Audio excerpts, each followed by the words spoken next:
এইটো এটা ভুৱা অপপ্ৰচাৰ হয় 7.1 7.2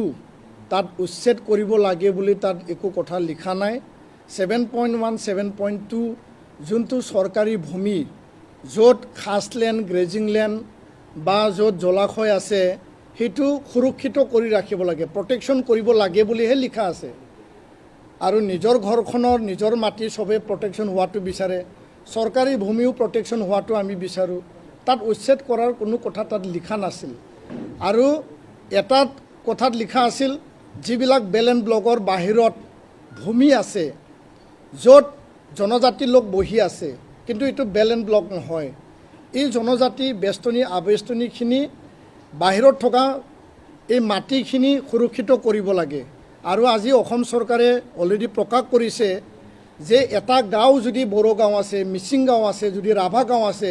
সেই গাঁওটো ক্ষুদ্ৰ মাইক্ৰ বেল এণ্ড ব্লক হিচাপে গঠন কৰা হ'ব সেই এই অঞ্চলত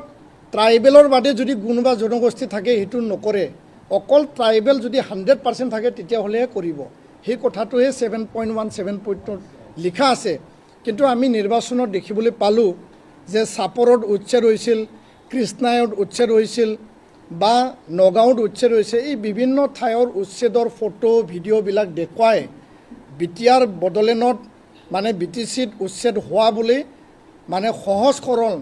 সজা মানে আমাৰ খাটি খোৱা ৰাইজক ভয় ভাবুকি দেখুৱাই পেলাই মানে নিৰ্বাচনত ভোট লোৱা এটা প্ৰক্ৰিয়া চলাটো আমি দেখিবলৈ পাইছোঁ 5টা বছৰত বিটিআৰত কোনো উচ্ছেদ হোৱা নাছিল আৰু অসমখনত যি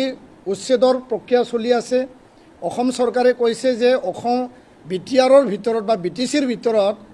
উচ্ছেদ কৰা নকৰা ভূমি বা মাটিৰ অধিকাৰটো মাটি বা লেণ্ড ছাবজেক্টটো এইটো ট্ৰেন্সফাৰ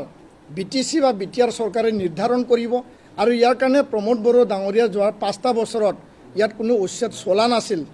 সেইটো চৰকাৰে ইয়াৰ ওপৰত কি সিদ্ধান্ত লৈছিল কিয় কি পৰিৱেশ আছিল সেইবিলাক চৰকাৰৰ কথা কিন্তু এই ইলেকশ্যনত আমি দেখিবলৈ পালোঁ উচ্ছেদৰ নামত ভুৱা অপপ্ৰচাৰ চলাই পেলাই ভোট লোৱাৰ এটা প্ৰক্ৰিয়া কৰিলে কোনে কৰিলে কিয় কৰিলে এইবিলাক আমি ক'বলৈ নাযাওঁ কাৰণ সেই সময় এতিয়া মানে অলৰেডি মানে উকলি গ'ল